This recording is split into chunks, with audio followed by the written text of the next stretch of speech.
To the uninitiated, any sport looks chaotic, strange, and... Wait a second. Are those people running around with sticks between their legs? We're on the same page, but this is a very silly game, and that's what makes it special. The game is Quidditch, and this is UVM's Quidditch team, the Friendship Athletes. Okay, so spell that. Quidditch, Quidditch. Fictional game made real.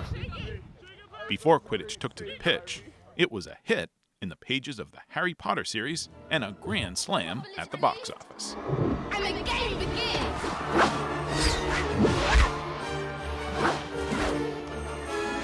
Brooms up!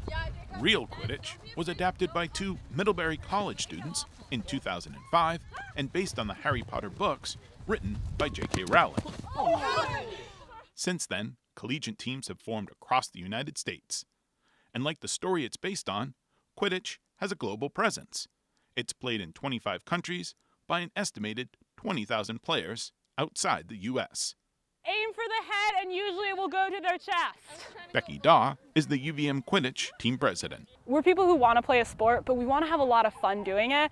And when you're playing Quidditch, it's silly. So we're having fun while also being competitive. We're really a family here. Our team name is the Friendship Athletes because we were making friends while also chasing a guy around in a golden costume. It just makes it fun and makes it worthwhile. We'll get to the guy in the golden shorts in a minute. Quidditch is played between two teams with 7 players on each side. 1 seeker, 3 chasers, 2 beaters, and 1 keeper. There are 2 different kinds of balls. On the right is the quaffle, and on the left is a bludger. Throwing the quaffle through any of the 3 hoops is worth 10 points. We'll be starting. Tom DeMuth is a junior at UVM and a cagey veteran when it comes to Quidditch. The dodgeballs are the bludgers, and the beaters throw the 3 dodgeballs at other players to knock them off their broom. When they're knocked off, they have to drop what they're doing, get off broom, and go back and touch their hoops. The quaffle is the deflated volleyball, and what that is you throw that through the hoops, which are over yonder, to score 10 points. Each hoop is worth 10 points, so the chasers and the keeper play with that ball, try to throw it through the hoops. As for the stick between everyone's legs, those are broomsticks, the non-flying kind, of course. And even though they're not airworthy, there's a lot of strategy to staying on broom. You can see the field, the pitch a lot better than anyone else. So Rachel Eddowes is the team's vice president. When you're running, it's the best idea to have one hand on your broom, and we do a lot of drills where you learn how to catch with one arm, because while you're running, you've got to be able to bring it right in. You got to squeeze the thighs. Squeeze the thighs, jump up, catch it, so you can do that. There's some official guidelines for brooms. It has to be a certain length, it has to be a certain width. Before there were a lot of rules, it could just be a normal broom. But for strategy purposes, it's gone to a stick, because if you have this big bushy hay at the bottom of your broom, you could get beat there. So for strategic reasons, it's now just a PVC pipe, a nice thin one. It decreases your raw physical skill because everybody is handicapped. So even if you can run, you can run really, really fast. When you stick that broom between your legs, you're handicapped just a little bit. So it puts everyone almost on an even playing field. The brooms make Quidditch a one-of-a-kind game. But to maintain authenticity with the books and the movies, there's one other important aspect that needs to be included: the Golden Snitch. You catch this, Potter, and we win. In Harry Potter, the Golden Snitch is a flying golden ball. Here it's a tennis ball in a sock attached to the back of the Snitch Runner, who wears gold shorts with the word Snitch written on the side.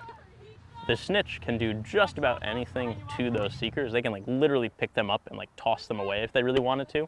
And the seekers have to sort of kind of play a little bit more fair game, where they can only sort of kind of knock away the hand of the Snitch to try to grab the ball out from underneath them. And it's a lot of fun. It's a lot of running back and forth, and the beaters play a big role in that as well, because the seekers can get beat.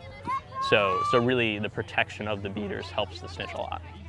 There's a lot of good passing, but it kind of led to nowhere because... Between bludgers and broomsticks, the members of the team all consider themselves wild about Harry, but they disagree on which they prefer.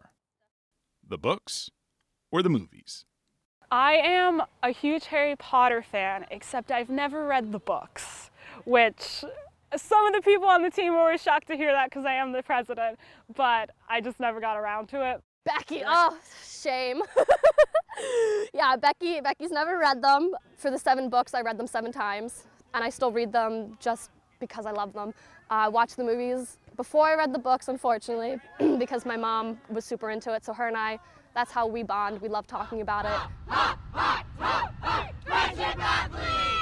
For an imaginary game, Quidditch has made a real difference in the lives of these students.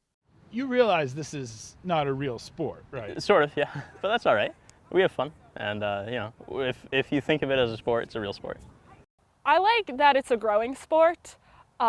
There's a lot, every year there's like a new rule book that's coming out and the game's changing and it's adapting. It's evolving into something new, and I think that's really special, and that a lot of people are coming in and learning this new sport. It's not something that a lot of kids grew up doing, obviously. Like, you have people who are playing soccer their whole lives, but Quidditch is something special. Keep going! All sports had to start somewhere, you know? Who knows, this could be the next NFL. When I came here, I didn't even know there was a Quidditch team because I didn't understand that colleges did Quidditch. As soon as I saw it, I was like, this is my thing, because I'm a fan, I love it, I love sports, I gotta be active. So it's such a perfect mix of both of them that and you find a lot of people like that. And it's just this great vibe of just nerdism and athleticism. From fantasy to reality, there's certainly something magical about the game of Quidditch. In Burlington, I'm Keith Silva with Across the Fence.